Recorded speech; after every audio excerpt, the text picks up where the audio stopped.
Okay, I'm going out to the barn on this super gorgeous evening. Man, I gotta tell you, I'm taking some supplies out. Some spray bottles and some rotting fruit for the pigs. What was I saying? Oh yeah, this weekend, this couple days ago, the girls softball team that I coach, 12U, was in the end of season tournament, and they won the tournament. Woo-hoo! It rocked.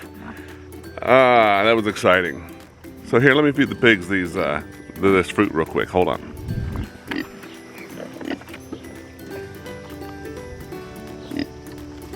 All right, guys.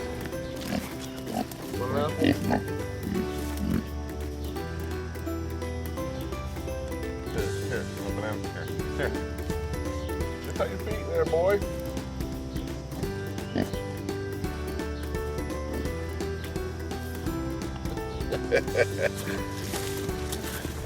Okay, you draw a line, a straight line. Without touching that line in any way, how can you make it longer? I'll give you the answer in just a second. A teeny tiny update on the guineas and chickens. We have let the guineas and chickens out to free range. There's two out right there. They're on the other side of the fence. Every day for about a week, and they have come back every night. Now, during the day a lot, if it was just chickens, they would hang around the house. We would see them almost all the time. We would know where they were. But the guineas, they seem like they just go for miles all over the place. You can hear them way out in the woods doing this sound. Every once in a while, they will make a bunch of louder calls. So we can always see where they are or hear where they are and know whereabouts they are, but they can be super far away. I mean, I wouldn't have a clue how to find them because they're in some pretty thick woods.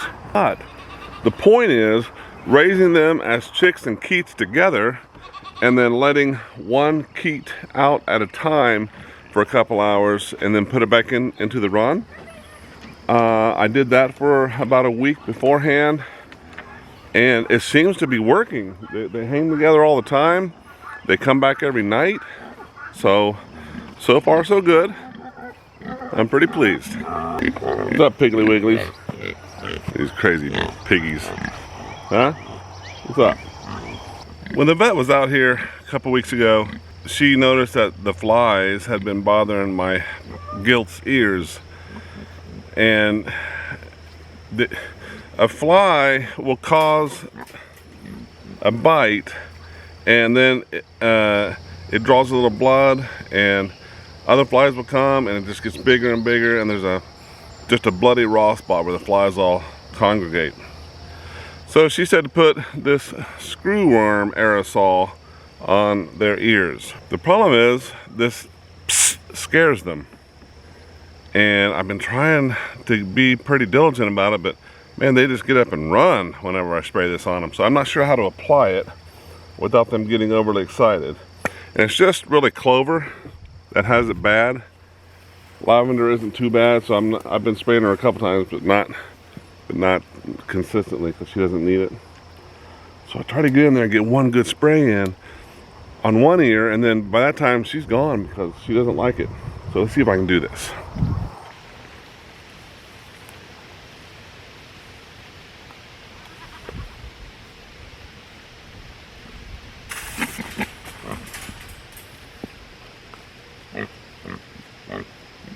Come on, Clove, I'm just trying to help you, girl. Okay? Now I gotta wait to get that other ear. Doggone it. So you all tell me how you put stuff on their ears, that spray. I don't know what to do. Look at that cutie patootie. He is my buck, and he is, let's see, I can't remember when he was born. Seems like he's just about 3 months. I haven't found a buyer for him, so I am going to have to band him. I have never done that before. I've seen it done a million times, so this is going to be a first for me, and I'm going to bring you along with on that journey too, because I think I know what I'm doing, but we'll soon find out. Won't we there, buddy? Danky, I don't know if you see Danky in there. but he will still sneak up on the goats and pounce on them, you know, like he's in the African savannah or something. I don't know if he's gonna do it right now, but he sneaks up in the grass and just goes boom around their neck and stuff, just like a lion. Isn't that right, bud? Again, you want to find the guineas, just follow the sound. There they are, all the way down this fence row. I don't have any food. Where'd they go? There they are. They're funny. It's been pretty cool having them so far. We'll see how it goes. They can be loud, I'll give them that, but I sort of wanted that, to have some sort of other alarm system around the farm. I don't know how long, you know, unfortunately Piper will be around. And plus, when they make a racket, man, they can make a racket. It is loud, so hopefully they'll scare away predators too. Okay, when the vet was here, they said that the boys had a little bit of lice, not a lot, but she said to use Ultra Boss. So that's what I'm doing right now. You squeeze it into this little container here and then just pour it down the middle of their backs. So we're gonna try that. Ready, you helping me? Yeah. Gotta make him stand still. Ah, there we go. I'll hold that. Let me try and get loose. Ready?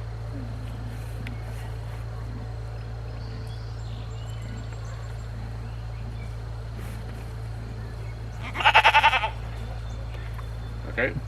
So I said they wouldn't move. But you held him. Now we're gonna do the other one. And ready? Don't let him get on you there. What? Bring him over here a little bit. Good job, manhandle him. Alright. What's up, chick? He's a tiny goat. What's up, chick?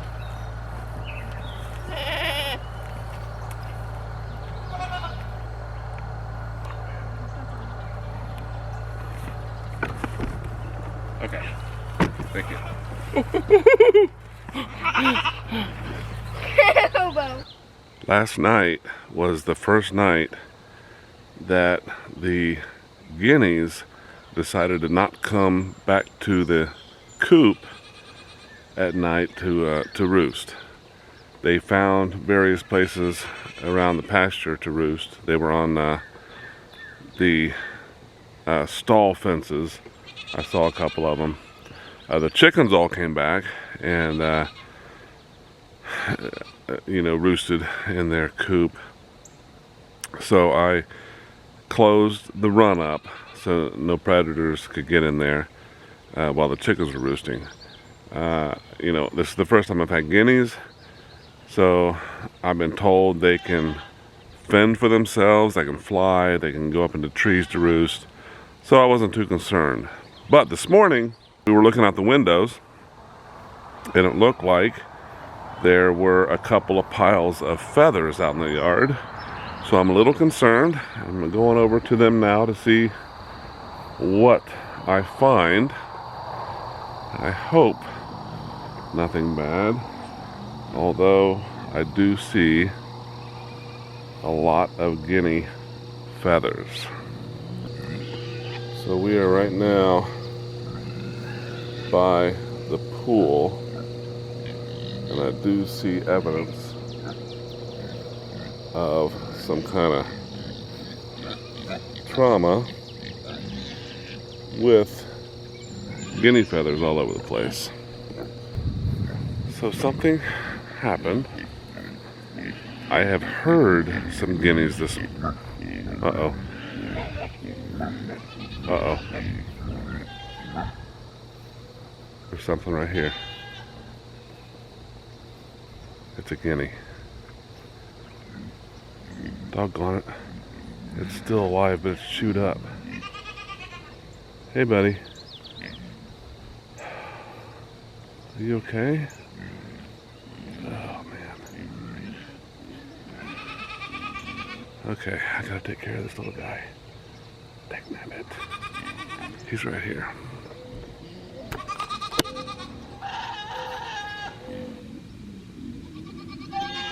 My poor thing. Doggone it. Alright, I'm going to see what I can do with them. I'll get back to you. Definitely a sad morning here. The guinea I found in the yard is not doing well. I put it in a separate goat stall, closed it off, gave it food and water, but it is not in good shape. So we'll see what happens. I've only found 3 of the 5 guineas left. I mean, one of them's really badly injured, then I got 3 that are moving around. One of them, you can't see it very well, one of them has lost its tail feathers. Something got it, but it seems to be healthy otherwise.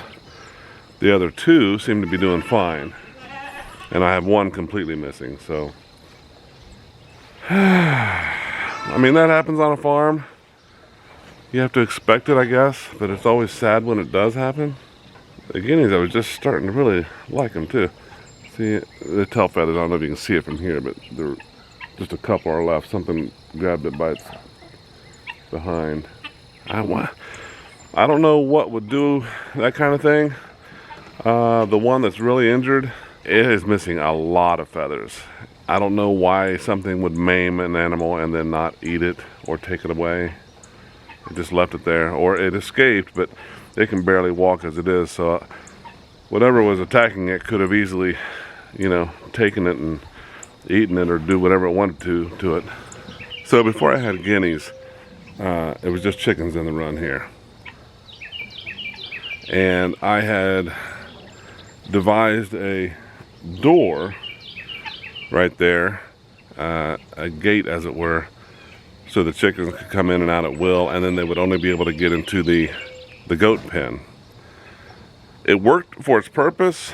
They sort of made the goat pen dirty with their droppings, and they ate the goat food, so I closed it back up. But the guineas, until they are out and about, I'm going to leave that open now so they can come in at night, so they will always have an entrance and exit. Last night I closed the run after dark. The guineas were nowhere to be found. The chickens were already in, so I closed it up. So I don't know if that contributed to the issue, but now they have an open door to go in and out at all times. The problem is, like I said, the chickens can make a mess out here, but that's fine, I can live with that. But the baby goats, even the adult goats, can fit through that door. And I don't really want them in there. I have not seen a goat do that yet, but I just saw one of the kids stick her head in there through the door and then back out. So I don't know, we'll see what happens. They can't really get in any trouble in there. It'd just be a pain. But all 3 guineas that I have are in there now and seem to be doing pretty well. The injured one is in a stall by itself. I will tend to it in a minute. I have water and food, straw to keep them comfortable. But it looks like the injuries might be pretty severe. So I'm not holding out too much hope with this one, but we'll see. This guy, Luke, I saw full extension from him today, so it's time to band him. I will do that this weekend, if it's not too late. I was going to sell them intact, but that didn't work out, so we have to do what's better for the farm now and protect the ladies. I do not want him messing with his sister or mother. Remember when I told you that goats, well, all animals really, but goats are really resourceful and kind of smart? See the feeder right there, hooked onto the fence? It can be lifted up really easily. It's just hooked onto the fence with these 2 carabiner clips. And when Carpenter is eating out of this thing, Meadow would come to this side. I put a pallet there, but I'll show you right here. Come to this side and start munching around on the grass underneath it. That would irritate Carpenter. Carpenter would go down there to headbutt her and raise up and headbutt the feeding tray, and dump it on this side of the fence. And Meadow knew this. She would come every time, start messing around under it. He would go under it, dump it out for her, and she would have her fill of food. That's why I put a pallet here, because now she can't see it or mess with it while he's eating. But it's funny because she would do it every time. She knew exactly what he would do, how he would try to get rid of her, but in the process give her a lot of food. I saw my little red dog. It's a mixture of certain things. I don't know right off the top of my head what it is, but he came out, and as soon as he came out, man, the guineas were super anxious and scared and flustered, and they all ran into the coop. So I'm wondering if it was a fox that messed with it. I don't know. I guess I'll never know unless I see something in the yard. Okay, another statement regarding the correct tools. This stall right here used to take me, I don't know, 5 to 10 loads on my wheelbarrow. But I went and got a new wheelbarrow today, and it is 10 cubic feet instead of, I think this one maybe was a 6, don't know. Oh my gosh, what a difference. It was 2 loads for this stall, completely finished. Never have I done it that quickly and easily before. And it is a 2 front wheel wheelbarrow, so it's super solid, easy to use. Get the right tool, it matters. So the answer is, all you have to do is draw a second line that's shorter than the first line you drew. That would make your first line longer. There you go. Did you like that? Hey, thank you for watching. Please like and subscribe to continue being a part of all the adventures and stories that happen on Rubber Soul Farm. I hope we can spend more time together on the farm. But until then, enjoy your animals and take care of yourselves.